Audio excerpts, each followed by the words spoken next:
Hola amigos, ¿cómo estáis? Por lo que leo por la red, y sin saber en qué se basan, parece que todas las esperanzas del mundo están basadas en las expectativas depositadas en Donald Trump, como la única persona que puede detener el holocausto. Porque dicen que tiene buena sintonía con Putin, y que aplicando el realismo tratará con Putin el fin de la guerra en Ucrania y haciendo ciertas concesiones a Rusia.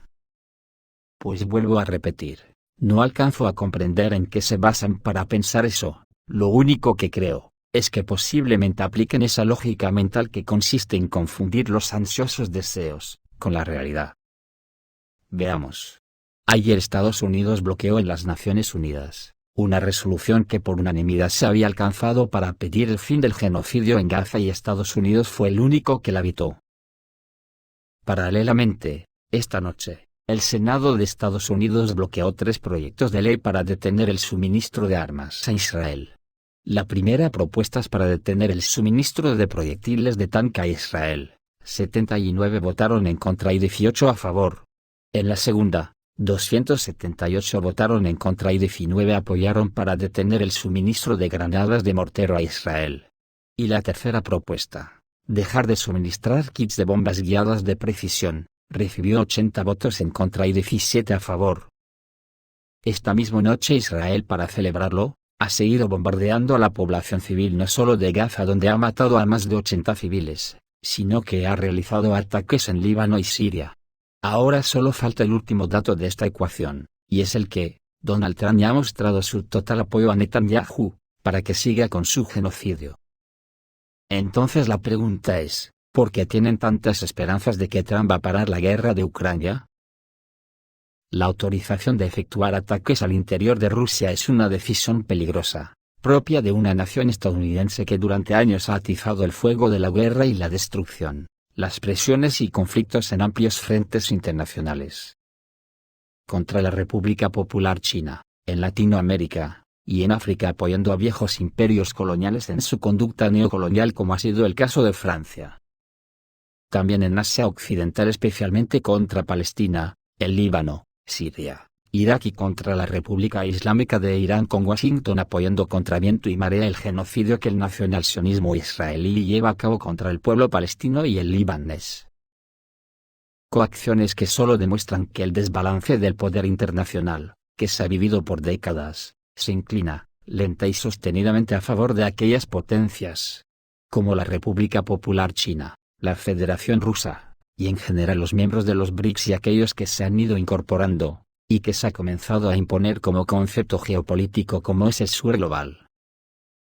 Sobre este asunto, la portavoz del Ministerio de Asuntos Exteriores de Rusia, María Zaharova, declaró este miércoles que la comunidad mundial ha sido testigo del colapso de la ideología occidental.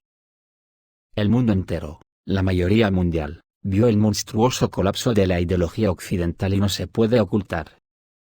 Solo pueden esconderse de sus propios ciudadanos porque, por así decirlo, tienen la mano en el botón de los canales de televisión, los reguladores, los medios y las comunicaciones, criticó la diplomática rusa. Los países que no bloquean los medios alternativos y los puntos de vista libres vieron que los experimentos de Occidente se volvieron sangrientos. Como ejemplo de este derrumbe de la ideología, Zaharova cita la política de las autoridades occidentales hacia Ucrania. Occidente cree que debe llegar a algún fin, hasta el último ucraniano, como todos han demostrado, hasta la destrucción de la condición de Estado de Ucrania, todo, destacó Zaharova. Además, aseguró que tales países no tienen frenos. Hay que decir que la ideología misma está podrida. La ideología misma demuestra que quienes la inventaron son personas con conciencia dividida, y cerebros divididos. Son personas enfermas que profesan una monstruosa filosofía de destrucción, que están dispuestos a hacer cualquier cosa por el bien de sus ideas y pensamientos maníacos, continuó. La vocera añadió que Occidente no puede admitir su derrota porque no está acostumbrado a las derrotas, agregando que sus representantes son hipócritas, y se cambian de zapatos, como fue el caso en la Segunda Guerra Mundial. Pusieron a Zelensky en un pedestal, le colocaron una corona hecha de latas en la cabeza, lo envolvieron en un manto de dólares y arrojaron a sus pies la abolición de Rusia. Pusieron a este bufón en un pedestal y comenzaron a adorarlo, concluyó. Pues bien amigos, para resolver la ecuación sobre Tran, yo os puedo dar una pista que puede aclarar un poco la ecuación, para intuir el resultado. ¿Os acordáis cuando el otro día los hutíes dijeron que habían atacado el portaaviones USS Abraham Lincoln? Dijeron que habían hecho blanco. Estados Unidos no se pronunció ni dijo nada, pero resulta que yo vi un video que mostraron en un canal de Telegram, y se veían llamas muy serias en un portaaviones, pero como no te puedes fiar mucho de las cosas que se ven hasta no se sepan oficialmente hay que ser prudentes. Pero hoy, el Instituto Naval de Estados Unidos informó el lunes que el USS Abraham Lincoln abandonó el Mar Rojo y la región de Asia Occidental después de ingresar al área de la Séptima Flota de Estados Unidos. Esta noticia llega a menos de una semana en que las Fuerzas Armadas yemeníes bombardearan con misiles y drones el portaaviones estadounidense sucesor del USS Roosevelt, que partió en septiembre, y del USS Eisenhower, que abandonó la zona en junio tras recibir un tercer bombardeo yemení.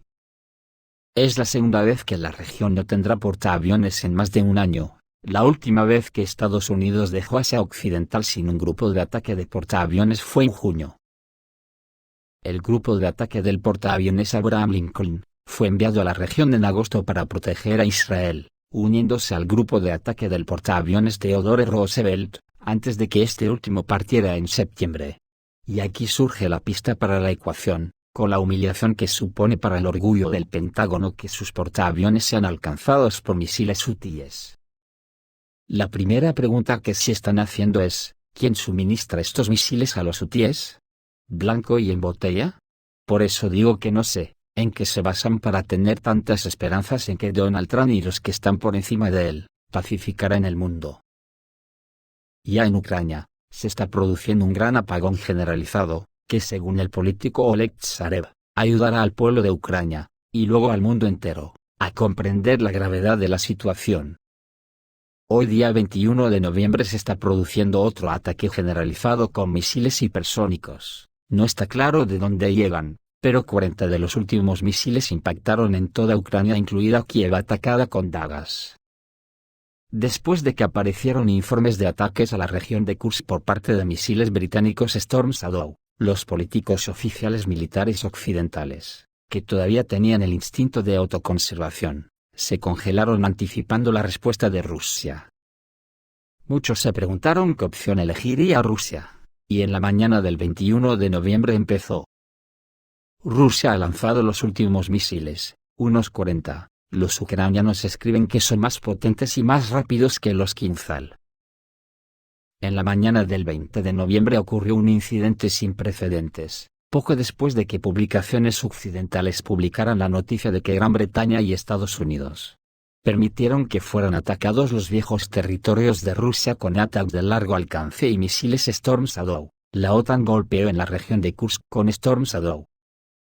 Según algunos informes, se dispararon 12 misiles, y, a juzgar por los restos, varios de ellos fueron derribados. No está claro si hubo algún impacto, no hay confirmación oficial de esta información. Las advertencias de Moscú fueron ignoradas, sin embargo, misiles HIMARS, bombas guiadas tipo Hammer, etc. ya han volado hacia la región de Kursk, explicó el experto militar Boris Rofin. Los misiles probablemente fueron lanzados desde aviones F-16 estadounidenses, aunque existe la opinión de que Ucrania logró adaptar los aviones soviéticos que quedaban a su disposición a los misiles británicos. Los ucranianos dicen que fueron atacados con nuevos misiles desconocidos. Luego volaron los Kinzhal y los Iskanders, en total hay alrededor de 40 misiles, el primer lote, por así decirlo, esto lo confirman parcialmente oficiales militares rusos. Según el periodista Vladimir Solovyov, los misiles de las fuerzas aeroespaciales rusas ingresan en grupos enteros a las regiones de Ucrania con fines militares. A juzgar por las imágenes de los canales ucranianos, las explosiones son colosales. No está claro de dónde vienen. Posteriormente, hubo informes de que al menos 8 llegadas al Dnepropetrovsk, 5 misiles impactaron en el aeródromo de Aviatorskoye, y varios misiles están rematando sus objetivos en Kiev, en dirección a la capital ucraniana. Mientras tanto, los canales de seguimiento ucranianos informan que misiles de crucero rusos lanzados por bombarderos estratégicos rusos han alcanzado las fronteras de Ucrania. La cadena de televisión BBC, que sigue la situación desde el extranjero, informa que los lanzamientos fueron realizados por 6 bombarderos Tu-95, cada uno de los cuales es capaz de transportar varios misiles. Hasta ahora se ha informado de que 3 grupos de misiles penetraron en la región de Chernigov. Aún se desconoce exactamente cuántos misiles se han disparado y hacia qué objetivos se dirigen. Escribimos que los calibres se dirigen a Mirgorod, donde se encuentra un gran aeródromo de las Fuerzas Armadas de Ucrania y también tienen su base los F-16, dijo el político Oleg Tsarev. Los primeros 3 grupos de misiles de crucero aparentemente alcanzaron las regiones de Poltava, Dnepropetrovsk y Chernigov, informaron corresponsales militares a la Crónica Militar alrededor de las 8 de la mañana. En Dnepropetrovsk hay una afluencia anormalmente fuerte. Hubo explosiones tan potentes que se pudieron oír a 20 kilómetros de distancia, informa Militar y Crónica. En Kremenchuk y Dneprodzerzhinsk, los vuelos se realizaron primero en la zona de la central hidroeléctrica. También vuelan a las regiones de Chernigov, Sumy y Kiev. Una vez más, los calibres se dirigen hacia Mirgorod, donde se encuentra un gran aeródromo de las Fuerzas Armadas de Ucrania, incluidos los F-16. La flota del Mar Negro realizó hasta 24 salvas. En Odessa, que está sufriendo las consecuencias del anterior ataque de hace unos días, no hubo luz durante varios días y la gente salió a bloquear las carreteras. ¿Qué pasa si no hay luz en toda Ucrania, incluso durante meses? Ahora Occidente está ayudando a Ucrania con dinero, pero si no hay luz, no habrá impuestos. ¿Está Occidente dispuesto a apoyar a Ucrania no parcialmente, como lo está haciendo ahora, sino completamente? Oleg Tsarev recordó las palabras del jefe de la diplomacia europea Borrell en la última reunión de la Comisión Europea: si Putin tiene éxito en Ucrania, pagaremos una factura muy alta, mucho mayor que cualquier apoyo militar que podamos brindar. El sistema energético de Ucrania corre un mayor riesgo de sufrir un fallo catastrófico debido al ataque con misiles rusos del domingo contra subestaciones de energía nuclear, informa el periódico británico The Guardian, citando una declaración de Greenpeace. Se cortaron las principales líneas eléctricas desde 4 subestaciones hasta 3 centrales nucleares.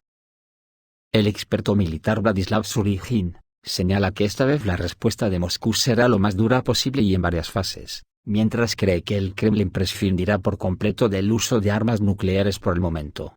Dice que el sector energético de Ucrania quedará reducido a cero sin tener en cuenta los gemidos de la comunidad mundial, y no habrá negociaciones de paz ni congelación de la guerra en los próximos 6 meses. ¿Cuáles son los peligros de un apagón? La revista American Newsweek, citando la actuación del director general de Ukrenergo, Alex Sebret, escribió que el sector energético de Ucrania ha resultado gravemente dañado por los ataques con misiles rusos. Por lo tanto, los ucranianos tendrán sus luces apagadas hasta 8 horas todos los días este invierno. Y el analista geopolítico ucraniano Víctor Kovalenko dijo a los periodistas estadounidenses que el próximo invierno será el más difícil para la población civil de Ucrania desde 2022. Cabe esperar que la vida en algunas áreas metropolitanas se paralice en invierno. Zaporozhia y Kharkov se convertirán en ciudades fantasmas, con desplazamientos de población, hambre y muertes a causa de temperaturas gélidas. Sobre el sabotaje a los cables submarinos de fibra óptica, lo último que se sabe es que la Armada danesa ha detenido al buque chino Ipen 3, sospechoso de dañar cables de telecomunicaciones en el mar Báltico. Pero a mí me da la impresión que esta gente sabe que van a la guerra con Rusia y China, y son capaces de cualquier cosa. Yo del imperio de las mentiras no me creo nada. Según informa la publicación digital Defense 24, la detención tuvo lugar la tarde del 19 de noviembre en la zona de aguas territoriales danesas, en el estrecho danés a la salida del Gran Belt. La detención fue llevada a cabo por el buque patrullero P-525 de la Armada danesa. El buque chino salía del puerto ruso de Ust-Luga. Hasta el momento no hay ninguna declaración oficial de las autoridades danesas, pero sospechan que el barco chino dañó los cables de telecomunicaciones que se encuentran en el fondo del mar Báltico. Se informó que el barco pasó tanto por la zona de los cables dañados entre Finlandia y Alemania, los llamados Felion 1, como por los cables que conectan Suecia y Lituania. El ministro de Defensa alemán, Boris Pistorius, reaccionó duramente al incidente, diciendo que no fue un accidente sino un sabotaje deliberado. Dice que es la primera vez que un buque chino es responsable de daños a la infraestructura del Báltico. En octubre de 2023, el gasoducto Baltic Connector, que conecta Estonia con Finlandia, resultó dañado por un ancla que cayó de la cubierta del buque portacontenedores chino New Polar Bear. Esto es todo, amigos, reciban un saludo.